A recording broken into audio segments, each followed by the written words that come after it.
space. The final frontier, I think. I'm not really sure. It's kind of unlimited and infinite, for it to be final. It's one of the things I kind of never understood about Star Trek. Star Trek is always like space, the final frontier. And I'm like, how is it final? You have no idea. It could lead to some other alternate dimension. So but that kind of goes on with the theme of this episode as we see Brad Pitt journey to the outer edges of... Wait, he's only going to the solar system? That's it? He doesn't even go past Pluto? He goes to fucking Neptune? Yeah, he doesn't go that far. To find his dad and save humanity. Well, kind of, sort of. But that's what we're here to talk about. I am Guardians once again... of the Galaxy? No, not that. I am once again Dom, the movie nerd. The one and only. By the way, we're just going to make that my official title now. Just Dom, the movie nerd. Forget my last name. Just be Dom, the movie nerd. I think it's fitting. All right, that's what I think too. And I'm back once again with my very faithful co-host, Chris Evanko. Chris, how you doing? What's going on, guys? Great to be here yet again. Always. Great to have the first few episodes out in the air, and now this one too. Definitely. We're going to do that. That's going to be... That's going to be fun. But we're not here to talk about our previous efforts. We're here to talk about the thing that we have going on today, which is, Chris, what are we talking about today? Today we're talking about Ad Astra. What does that mean? Ad Astra. I know what it means. Stars. Oh, he knows his Latin. That's Latin, right? It means to the stars in Latin. All right. And I learned that because they said it in the movie. Oh, damn. That must have been one of the parts that I fell asleep during. Yeah. And that's how I know that. Yep. And, another thing I know is that I don't want to start off this conversation because I have opinions on this movie, but... Ooh, so something tells me that they're not going to exactly be the greatest of opinions. I mean, well, I shouldn't... You know what? I shouldn't say that because friggin' opinions are subjective. There's no such thing as a good or bad opinion. It's just the internet has put that mantra in our minds because fuck the internet. But fuck the internet. Fuck the internet. Sir, oh my god, fuck the internet. So Ad Astra, it's the new movie from James Gray, who is a director that I have kind of been unfamiliar with over the until very recently. He did one movie that I know of from 2007 with Joaquin Phoenix and Mark Wahlberg called We Own the Night, which I heard was good. And he also did a movie 2 years ago with Charlie Hunnam, Robert Pattinson, and Tom Holland called The Lost City of Z, which I heard was pretty good. But I haven't seen... Those are just movies that I've heard of. I haven't seen anything from this guy, so I really didn't know what his style was like beforehand. So this was kind of a new experience because this is one of the first times where I'm going into a movie for a director with an already established track record. And usually what I try to do with that case is that if they're a well-known director, I try to watch some of their movies beforehand just so I can get a sense of their style. Like I did that with Jason Reitman for Young Adult and Men, Women, and Children. I watched those two movies before I watched Tully, which he did last year, which I really, really liked. I very, very much enjoyed that movie, even with the twist ending. And which again, to me, that's not really a twist because I kind of saw it coming. But yeah, with this movie, James Gray directs Brad Pitt as Roy McBride, who is an astronaut who is called in by NASA and discovers that there's a series of electrical surges that are going throughout the solar system, and they're messing with everybody's electricity, and it's causing worldwide havoc.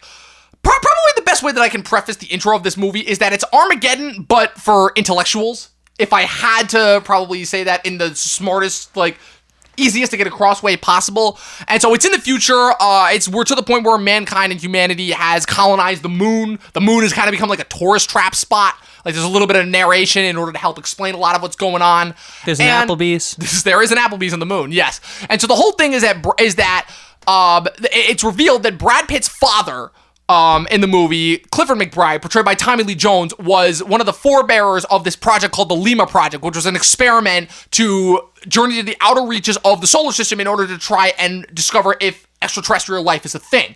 And so, but they assumed that mission was compromised because they haven't heard from it in years, and it was assumed that his dad was dead. And all of a sudden, he's brought in to do this mission after these electrical surges are happening and kind of fucking around with everything on Earth. And he's basically told by NASA, yeah, we're pretty sure your dad is alive, and that the Lima Project, that's the name of the project, is responsible for these surges. And we need you to go to Mars by way of the moon in order to try and make contact with your dad, so that we can find out what the fuck is happening. And that's basically the general gist of this movie. Chris, how do you think I did with that? It's pretty accurate. Thanks. Yeah, it's a very accurate summarization. Yeah.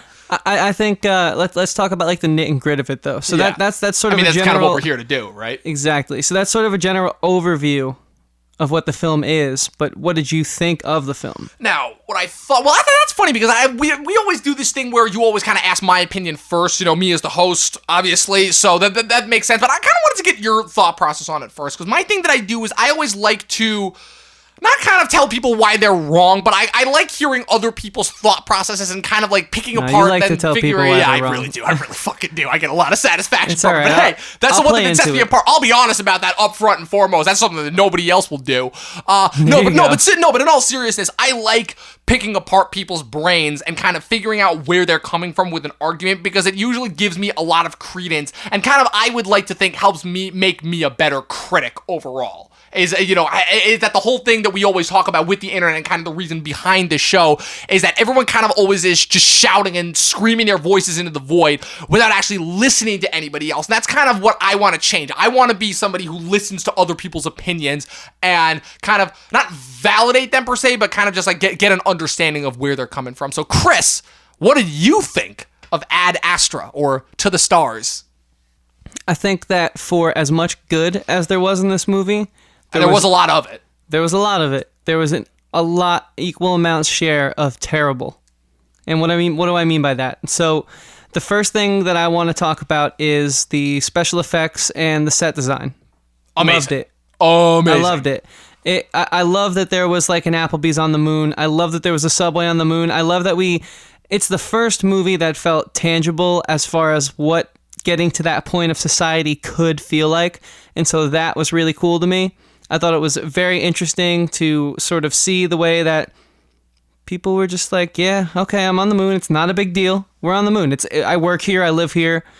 I was born here. I'm like a third generation moon child, and that's moon fine. children I've only and been to Mars Earth children. once, Like, that's the thing. Like, the idea of legit aliens that are also human in this world is a thing. Because, like, when he gets to Mars and meets Ruth Negga, she's like, yeah, I was born here. I'm like, holy shit. And like, I love that's crazy to think that we're at that point in the future, where we're just like, yeah, we're settling on the moon. That's like, I feel like that Stanley Kubrick's vision actually brought to life. Yeah, exactly. And I love that the Space Force wasn't a silly thing. It was, well, how do you police space? The solar system. You need a team of specialists just like you do on Earth. You need cops to patrol the counties and make sure you know what I'm trying to say. And I thought that was really cool. And it felt real. Like the thing I would say about all of this is that visually, the special effects, it felt real. It felt like that's what it would look like in space. The set design and the way that we spent a lot of time on the moon. So I'm going to go to the moon a little bit more over Mars. But even Mars felt like, okay, this is what it would be like to colonize Mars. I thought Mars was the whole second act. Moon was just the transition from the first to the second act. And as opposed, I felt like we spent more time on Mars. I mean, I could be totally wrong, but just because Mars was the whole second act, so... I felt like, yeah, you were on... Okay, so I guess let me rephrase that. A lot more happened on the moon. All right, yeah, okay, I get... Okay, now, okay, I get what you're coming from. There was a lot more, I think, to go off of from when we were on the moon than when we were on for Mars. But, so, one of the things I think that was really winning for this movie was the set design and the special effects. Do you agree with that? Yeah, absolutely. Like, but that's no question. Like, I feel like that's kind of like if you're doing a space movie, a movie a movie that's primarily set in space, and those aren't like the two things that immediately get nailed right off the bat, then you're clearly doing something wrong. So I mean, yeah, they got that because by nature of the beast, they're doing a movie in space. They kind of have to. And with their budget, they should have nailed it. Yeah, definitely. So I'm giving that the win column check mark there, but it's sort of like should be a given. Yeah. Now the other thing I really liked about the movie was like the costumes. It felt believable. Like it wasn't nothing was over the top. It didn't get in the way of the narrative. It didn't get in the way of the story. Like it was cool. It was the setting, but it wasn't like a Blade Runner where like sometimes the environment sort of takes away from the story because it's so overwhelming and in your face. Oh, it wasn't really? that kind of sci-fi. I never got that sense from some. To me, like that's what makes good sci-fi is when you have a setting like that, where the setting becomes a part of the story. I guess it depends on what you're looking for. For me though, I was looking for more of a narrative in this movie, and I felt that it was stitched together at best. Definitely. Okay. And I think that there was poor choices in post. I'm just speculating here, everyone, just so you know. But to me, having Brad Pitt give narration throughout the course of the film, that seemingly made me feel like, oh, this director thinks I'm an idiot. That my eyes don't work, and I have to have him say what is exactly happening on screen and how he's feeling.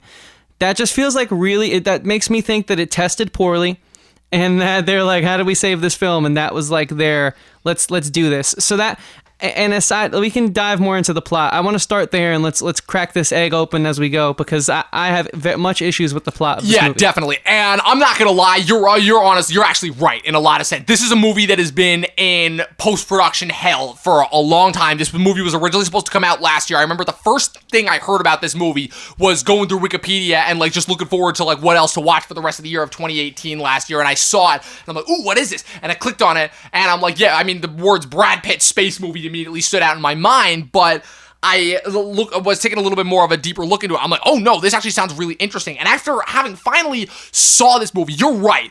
This movie was a post-production nightmare, and there were a lot of parts of this movie that felt stitched in and put together last minute because it wasn't testing very well with test audiences. But I also know, and I think this is probably the reason of when we eventually get to my overall final points on this movie as to why I think this way. I feel like this is one of the few instances, just if we're getting into my general thoughts, this is one of the few instances where my overall feeling towards what the movie is trying to get across overrides all of the problems that I have with it. And you're right, those are legitimate problems, all of which that you have brought up. But that is one sense where I feel like the thematic tone of what this movie is trying to go for in terms of, you know, our relationships with the ones who influence us the most. I feel like that was like that theme was so strong to me that like all the other ancillary stuff, to the point where the other ancillary stuff about like the actual kind of space almost took a backseat, to the point where you're right, you literally have Brad Pitt just narrating that they've commercialized the moon. I'm like, no, go more so into that, you know, rather than just have like one space chase and boom, you know, they're taking off to Mars. I'm like, no, go into that. I want to see like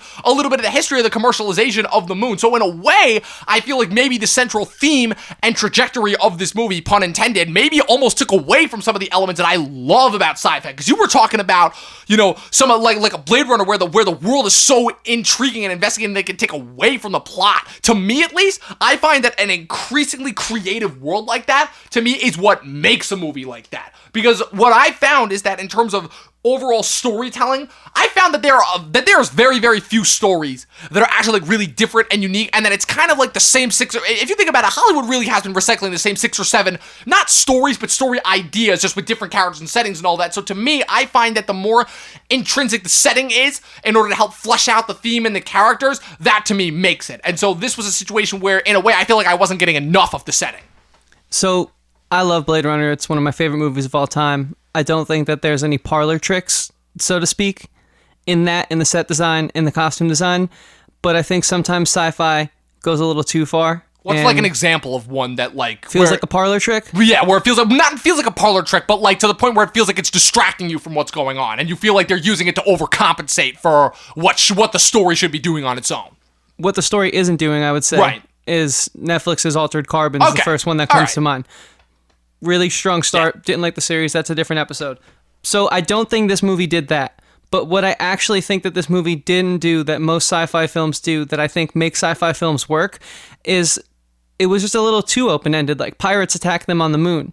But why are there pirates? Like, what's going on in this? Yeah, that is kind of one of those things that is kind of one of those things where it's like, oh, it's in the background, and you should have like a good enough knowledge of like the world in general, and like socioeconomic politics that come from settling new areas in history, that like you should just that should come with common sense. I will say that's probably one of the things that probably would have helped in the narration, you know, if they'd focused on those areas rather than just kind of like having the narration be kind of like an inner monologue for Brad Pitt, which I don't mind that, because I like I said, I'm usually pretty hit or miss when it comes to narration. Like with me, voiceover narration like that either really works or it really doesn't. And this was one of those instances where I'm kind of in the middle on it.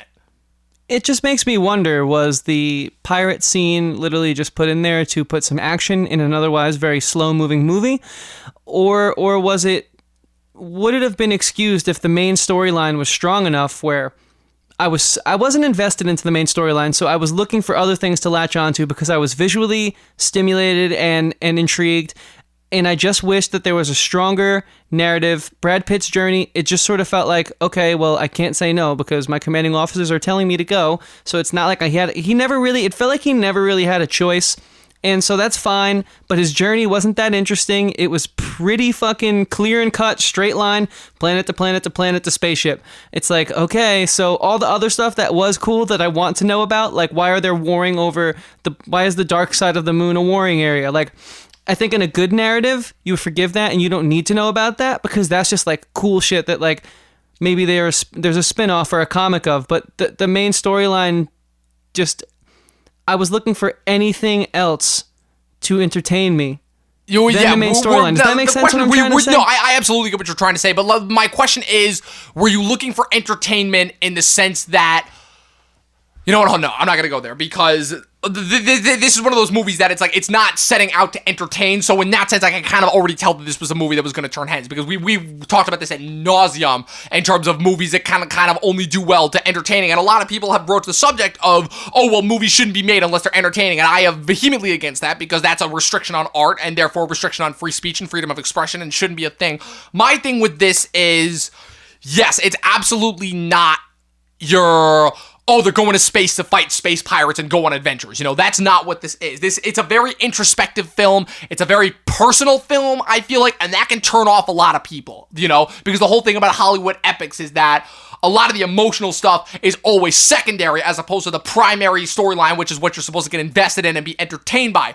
A lot of the time when it comes to the personal stuff being up front and foremost, that's usually where it can get hit or miss. And in the sense of what you were talking about before with the post-production with James Gray, you're right. There were certain aspects where it felt like James Gray put those in there just to entertain audiences because audiences were bored. And I feel like that's another thing that we should talk about with this is the idea of audience expectations for movies, because I heard something similar to that, an argument similar to that on a Red Letter Media video recently where they were talking about referencing back to a previous episode of ours, It Chapter 2.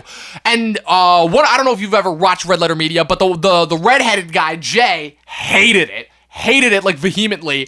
And Jay's whole thing is Jay looks at movies a lot differently. And Jay and Mike, those guys for the most part, they don't like modern day audiences and their perception of most day movies. And Jay brings up the point where it's like, could you imagine if they're trying to do test screenings of The Shining now? Like, could you imagine, like, oh my God, people will be complaining every 3 seconds about how boring it is. And I was thinking about it, you know, Shining is obviously a cultural masterpiece, but I'm like, yeah, he's not wrong. Fucking, if they tried to release The Shining, you know, as it was back then today, they would never make it. There would be 15 million different subplots about the different ghosts of the hotel in order to try and make it more entertaining and palatable for a modern day mainstream audience. And again, I'm not saying there's anything wrong with that because audiences deserve to be entertained, but it does kind of disappoint me where we talk about Disney controlling everything all the time and really only giving us one kind of entertainment. But I also think that, to me at least, a lot of the best films could always strike that good balance between being entertaining while also being really interesting and engaging. Like, a lot of my favorite movies of this year, a few of them, I don't know if I would necessarily call them entertaining per se. You know, like some of my favorite movies this year have been The Farewell and High Life and Her Smell. You know, and like a lot of them, like again, they have glamorization factors that help with the entertainment factors. But I find that again, a lot of my favorite stuff is turning out to be more and more personal human stories about people, and this is what felt like that to me.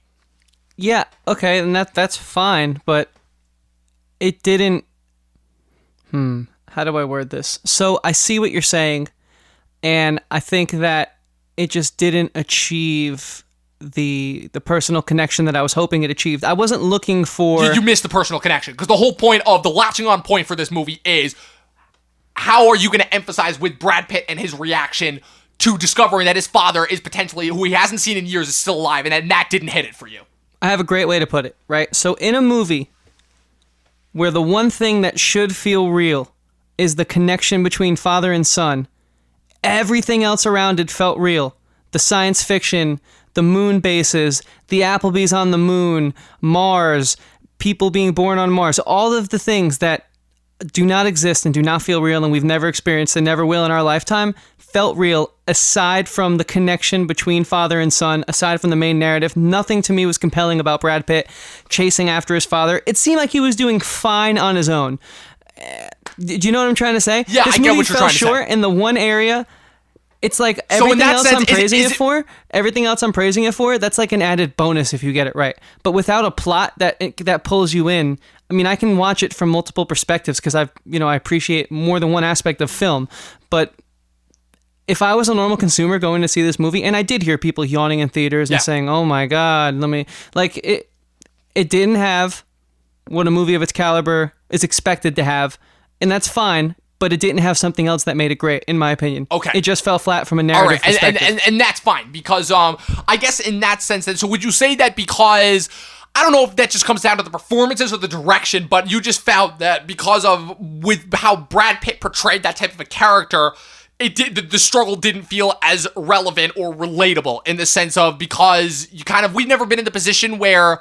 For lack of a better word, daddy issues, that's always a thing that, like, you see, like, freaking, like, gets attributed to, like, sex and shit, kinky sex things and shit like that, but, maybe because we've never been in an instance where we can relate, per se, because we've never been in that situation where, oh, my dad is on the edge of the solar system doing work and I haven't heard from him in years, outside of, like, a few video recordings, Yeah, I mean, I get it.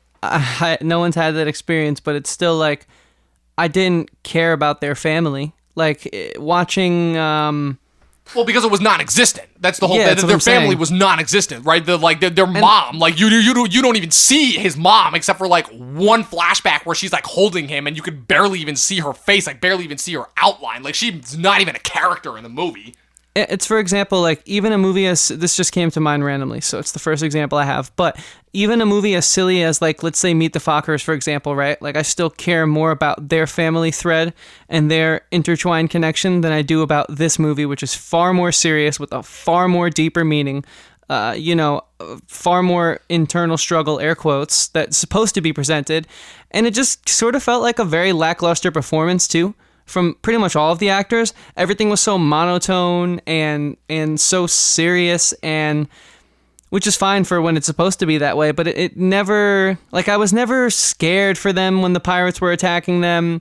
I was never just like, oh, they shot a hole in his spacesuit, he's gonna die now. Like, I never... Yeah, that sense of tension was kind of never there.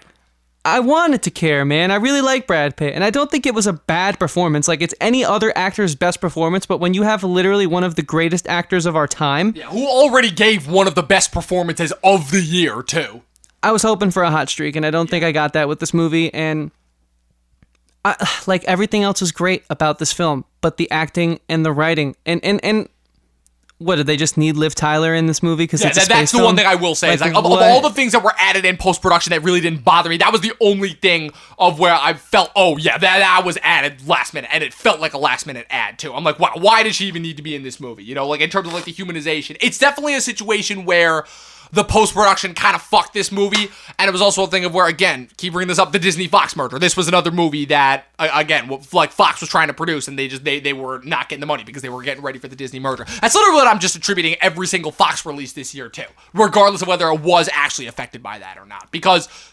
You have to assume that it is, because Disney has gone out of their way to tank every single other Fox release. So the fact that this is one that for once didn't, but it still lost the box office to Downton Abbey, which is hilarious to me. The movie. But that should just show you, like, the state of theater going in general, like, right. Well, just theater here, going. Let's change gears a bit here, right? So we know how I felt about it. Amazing cinematography, amazing special effects, super believable world building, but I could care less about the storyline. It wasn't compelling. I didn't care about the actors' performances. I think that's how I feel about it in a nutshell, right? So like I said from the top, it's around a 50-50 for me right now. Maybe as I think on it, my mind will change, but I don't think by that much, especially since I've had a week now to sort of digest and take this all in before this chat. And so, I mean, it felt like you were sort of going off of what I was saying, but like, what does the movie nerd think about this film? Did you agree with me? Do you disagree with me? Or do you have your own complete spin? Let's hear it, man. I kind of went into my thoughts on it a little bit. So I'm not going to lie. I was super high the first time I watched this movie, and I fell asleep during the entire second act. I fell Pulling asleep. back the curtain. Like, don't be real. Like, it was freaking like I was in and out throughout the first act. I barely knew what was going on. And it's like you said, like I'm high. It's monotone. Like I said, that stuff doesn't bother me, but it is a very monotone. It is a very slow paced movie. And if I'm not in the zone to be able to take that in and appreciate that, then I'm gonna fall asleep. So I fell asleep during the entire Mars portion. Like I didn't remember a goddamn thing. Have you seen it once or twice? Watching it last night was my second time watching it. Okay, so you're familiar with Yes, cool. I'm familiar. I watched the movie in its just so entirety everyone now. knows. Yes, Dom does his homework. Even when he gets too stoned Always. in the theater,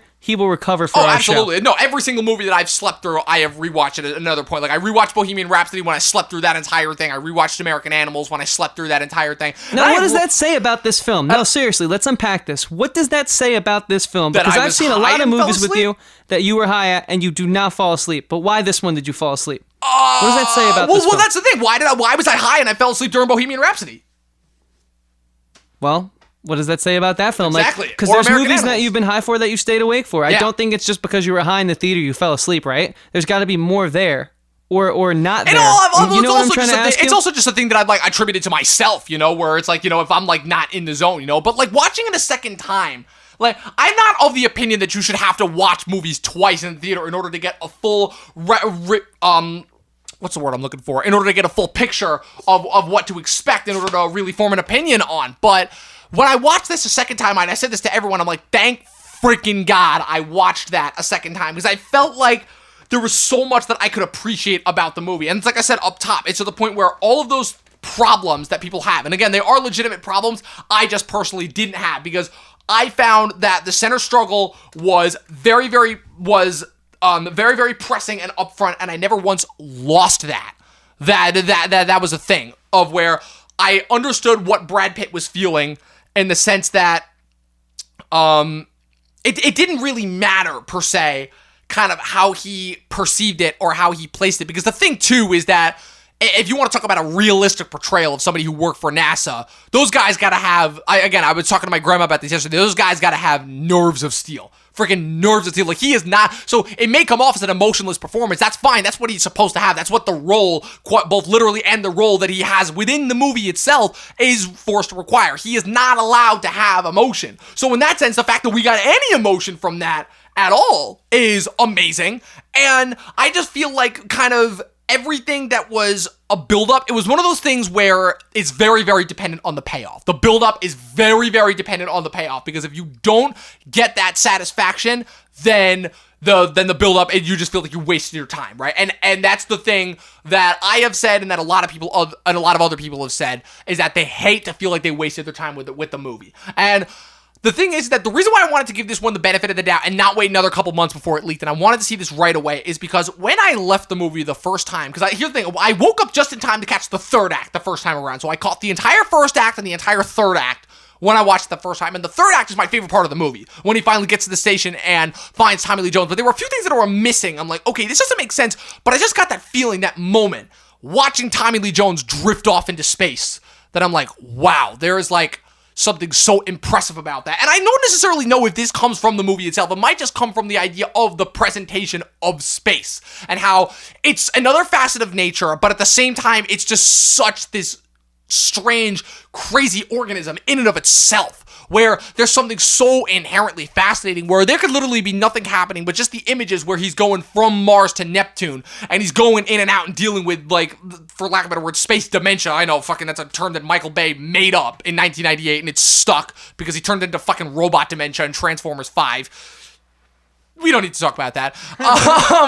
Where you just see him going insane, and then it just cuts to the shot of the ship drifting past Jupiter. Those shots that I love of the camera, like suckered on the side of the craft, and you see like the outline of the planet. There's something so majestic about it. And they even dropped a line like that in the movie where they're driving on the moon as they're about to be chased by the space pirates, where they're like, yep, the big blue dome never ceases to amaze me. And I'm like, yeah, you're right. There is something so inherently amazing about the visuals and the idea of traveling through space. So this idea that it can be boring, a space movie can be boring to me, I've kind of never really understood that, because but again, that's coming from a very personal note of there's always something so inherently fascinating by space that, like I said, unless I'm to the point where I'm inebriated to the point where I can't even maintain consciousness, I'm never going to be bored by that, So that's probably the thing that, for lack of a better word, that kept me going through. Right, I wasn't bored. I think I just have high expectations. Science fiction being one of my favorite genres, and it just fell short. Now I kind of want to switch gears a little bit and sort of speak about, like, we've had The Martian, we've had Interstellar, we've had Ad Astra. First Man. Gravity. Exactly. So this weird sort of space subgenre is what I'm going to call it. Yeah, that's come about in the 2010s.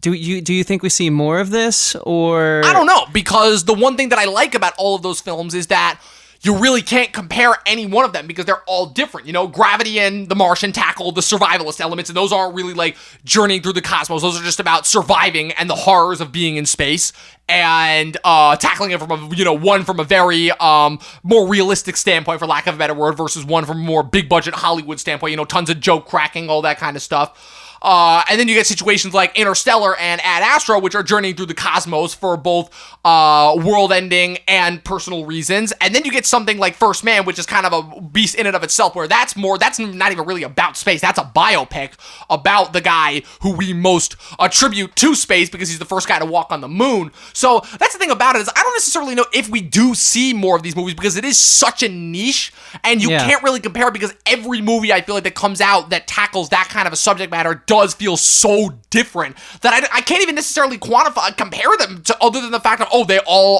there's a portion of them that are all in space. It's like this weird subgenre of, like, hey, this is a space movie, not really a science fiction movie. There's no aliens, there's no laser beams, there's no lightsabers. You know what I'm saying? It's weird. It's cool, but it's weird. Yeah. I don't know. It's like we have a new type of science fiction, and if anything Ad Astra did, and this is why I brought it up, I feel like it took what its predecessors were doing, and now I know it's been in production for a while. It's been in post-production hell. Post-production hell. But it almost seems perfect that it came out after these films had come before it, because it said, hey, let's take the realism of, like, a normal drama, and these other movies have it sprinkled in there throughout, but let's really just, like, take that and just put it in space, and it's like you're watching a soap opera in space. Yeah, kind of, but... And it's weird. I don't know. Maybe that's another issue I have with this film. I was looking for more excitement. The trailer was very misleading. And that's a problem. I barely remember the trailer. That's what they like. I am just so sick of movie marketing in general to this point that I forget about most trailers. I'm not even kidding. For me, it was a factor because I had watched the trailer prior and was excited. I was excited for this movie, and I left disappointed. So that's the only reason why I bring up this new trend of movies that have all sort of left me feeling like, eh. Yeah.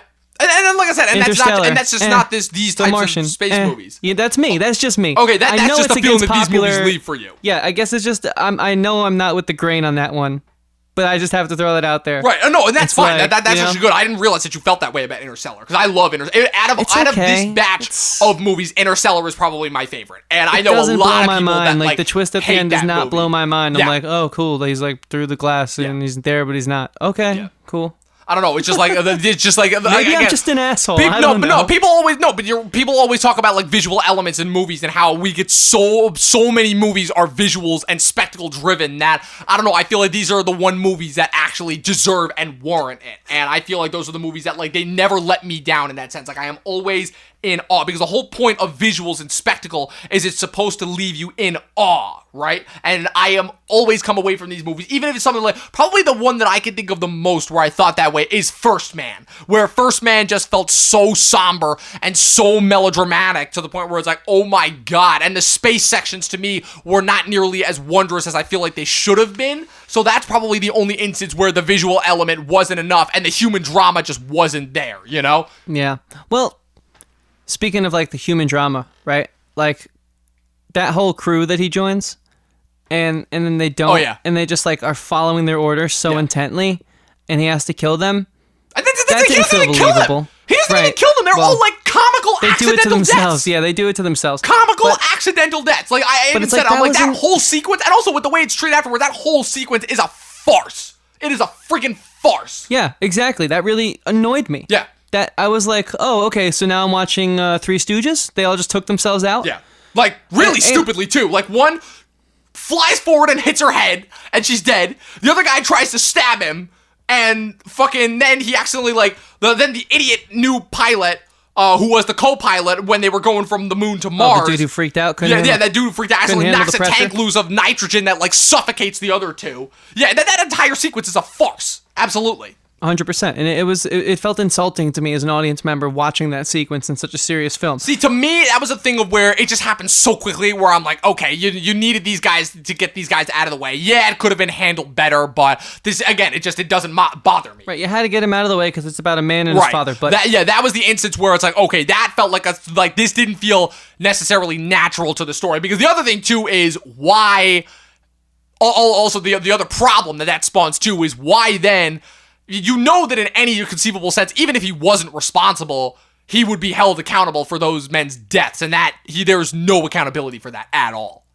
Like, that is a problem. Like, he just comes back and everything's hunky-dory. You know? Yeah, that was frustrating as well. And the one thing that I will say that does kind of explain it away is he says, oh, I have to hope that the passage of time, like, by the time I get back, because he's going to Neptune. Neptune is, like, what, months away? Like, years even, or something like that. So by the time he gets back to Earth, like, is anybody even going to give a shit about those three or how they died, you know? They're just going to attribute that to, like, an accident, you know? Yeah, yeah, I agree. Who knows, man? Because it didn't seem to matter that they died. Yeah. It didn't seem to matter to anyone. It's very Tarkovsky-like, in the sense of, I find it to be, or I watched a little bit in school 2 semesters ago. I watched a little bit of the original 1971 Solaris, directed by Andrei Tarkovsky, which was remade by Steven Soderbergh in 2002, starring George Clooney.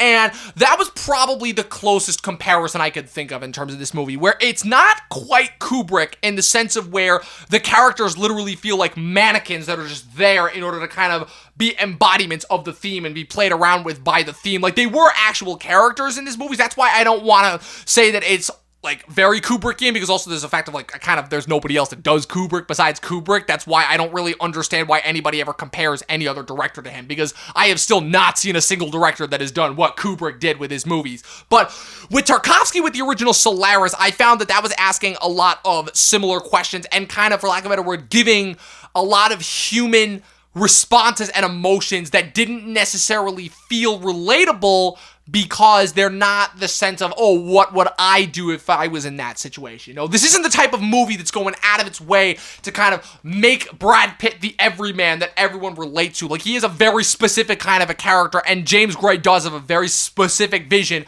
with what he's trying to do with it, you know? And I feel like that sense is translated across so well. Like, he nails that so immediately out of the gate. And I think Brad Pitt does such a good job of getting across those emotions with something that is arguably, like you said, monotone. The fact that I am getting all of those beats from him with barely any tonal inflections. Like, to me, that is a masterful performance, you know?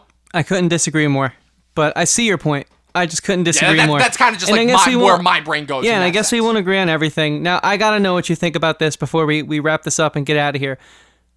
The monkeys. I mean, well, the monkey, but also Tommy Lee Jones. We didn't talk about him at all. I wanted to talk about him and how that might be my favorite Tommy Lee Jones performance, like, ever. Okay, let's talk about it. First off, how bullshit was once those monkeys came and ate that astronaut. The one monkey, yeah, that was. I said to myself, that was what am I watching? Dumb. Yeah, that was dumb. This is terrible. What is this, a jump scare in the middle of a space movie? Yeah. Like, this isn't Aliens. Get that out of here.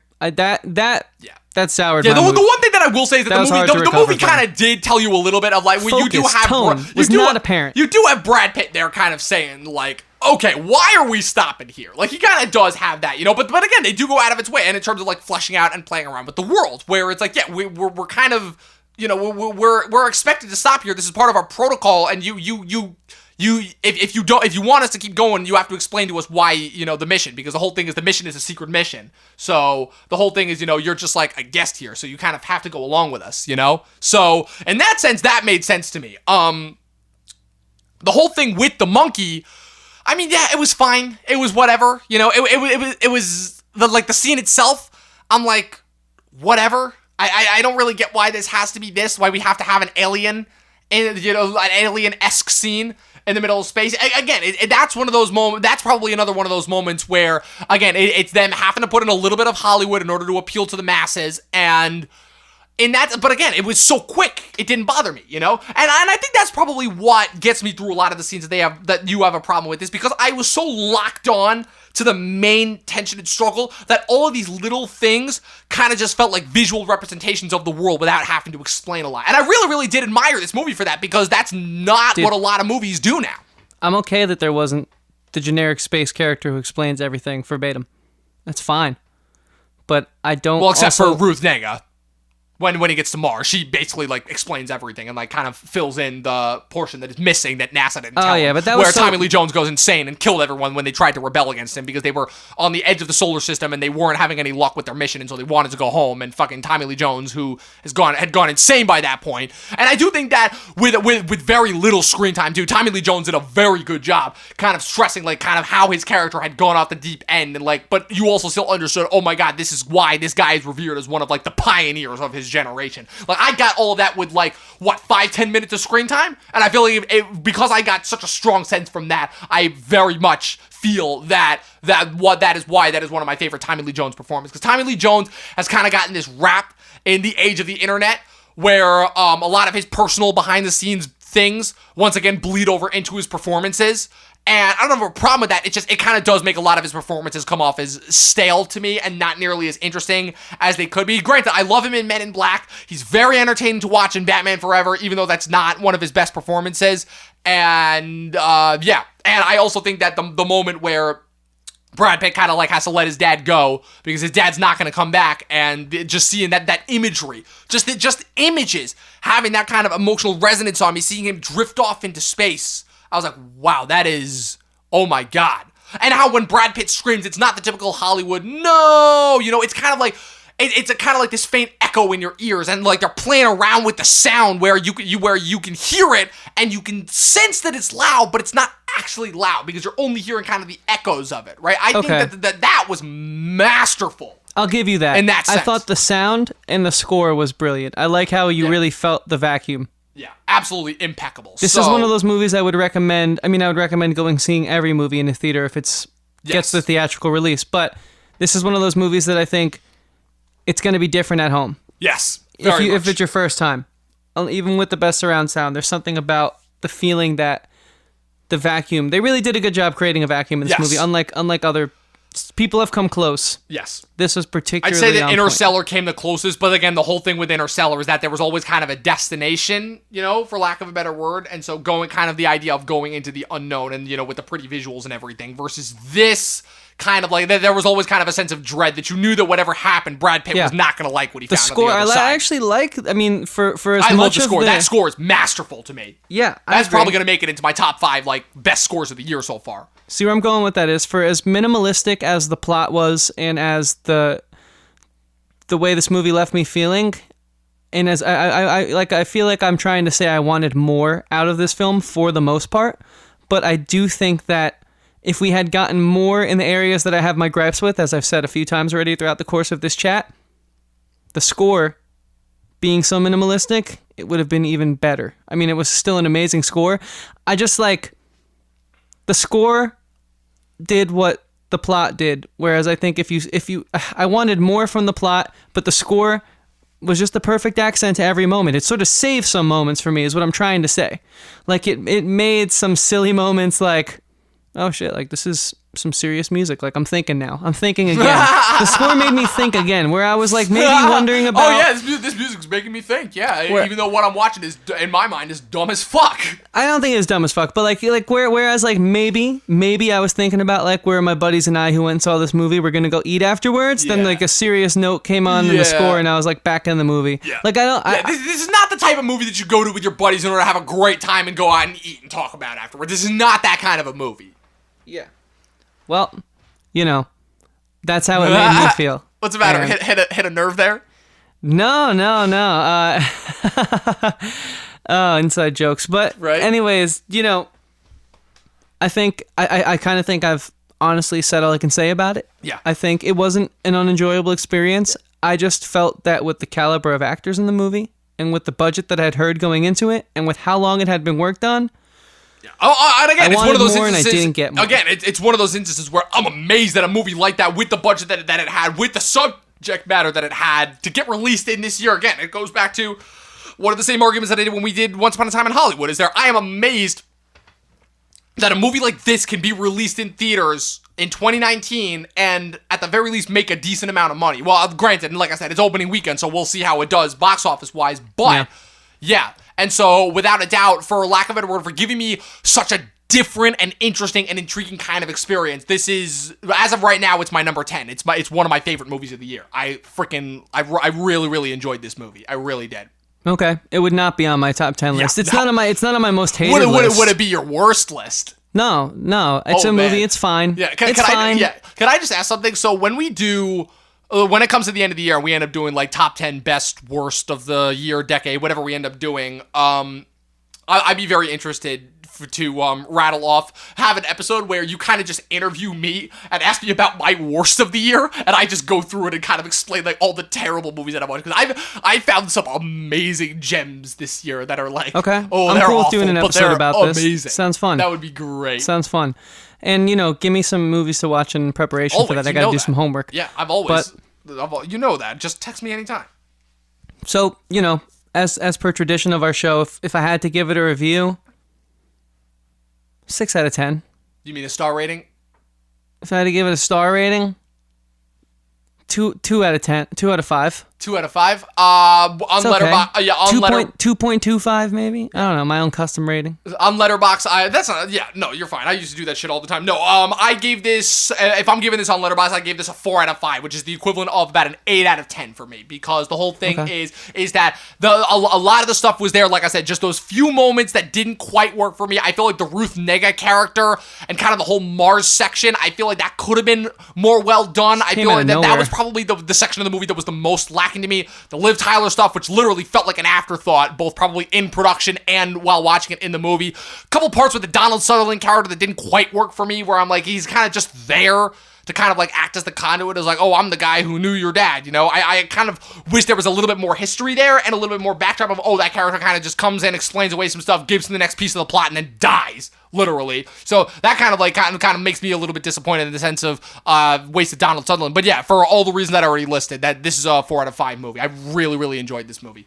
Yeah, I would say that if you're a casual moviegoer, maybe you skip this one. You wouldn't be upset about missing it, but if you I would agree with that. Yeah, but if you do appreciate film, or if you at least enjoy supporting the arts and getting out there and seeing a movie, regardless of what it is, and you can dissect and take away different parts of a movie that are good and bad, as opposed to just looking at it from like a head-on perspective, give this movie a shot. I'm curious to see what you think about that. Yeah, definitely. And like I said, I already said that, like, yeah, this is one of my favorite movies of the year. It doesn't mean I don't have problems with it. I had just listed off like a laundry list of problems that I had that I'm like, no, these are legitimate problems, Yeah. So just shows you art is subjective. You don't have to like everything universally. There are parts of some of my favorite movies ever that I'm like, why the fuck is this in here? And there are parts of some of the most garbage movies I've ever seen that I really freaking enjoy. Yeah, and then I guess I'll just leave you guys with, a thank you for listening. We appreciate it. We'll have social medias up at the time of this recording. We can't plug them right now. We're actually, I'm going to just pull the curtain back here, We're going to make them after this episode, and we're going to get this going for you guys. But what I can say is we have episodes on Stranger Things, Once Upon a Time in Hollywood, and It Too, already out. So if you like this chat and you want to hear more of us just clowning around, we have a couple guests on those episodes. And it was just a good time, and just like this was. So thank you guys for listening and allowing us to challenge our